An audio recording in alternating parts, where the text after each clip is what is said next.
So in the past few days in Kashmir, we've seen the Indian government revoke the region's special status, which afforded it significant autonomy.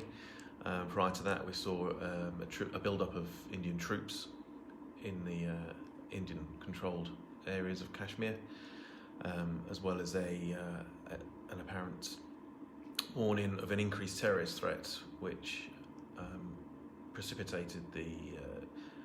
almost an evacuation of tourists and pilgrims who were present in the region. So prior to these events, Osprey data had already shown an escalation in relevant activity relevant to aviation, in terms of increased projectile events, firing of mortar and artillery across the line of control from both sides, India and Pakistan and Kashmir, but also quite a significant increase in air activity and air defence activity, again on both sides, with military aircraft movements into and out of the region. So this almost mirrors what we saw in February, prior to the very significant escalation in tensions between India and Pakistan, where we saw a similar increase, probably more marked than it is right now, in those kind of events that could have an impact on aviation. The revocation of Kashmir's special status is likely to lead to increased unrest in the region, protests,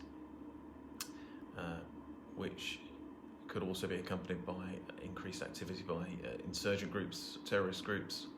who are operating in the region and across the border. In such situations, you've got the risk of any mistake or miscalculation on the part of the forces or the authorities on either side, triggering events which could lead to a similar situation that we saw in February, where there was open conflict essentially between India and Pakistan, air-to-air combat, shooting down of each other's combat jets, as well as significant surface-to-air missile activity outside of Kashmir, way south of the line of control, where the Indian forces shot down a number of Pakistani drones that they alleged had crossed the border. And when we saw that kind of activity in February, in pretty short time, Pakistan closed its airspace entirely to commercial activity. And we assessed in this situation currently, we could see similar short notice airspace restrictions being implemented both on the Pakistani side and the Indian side, depending on how the situation escalates.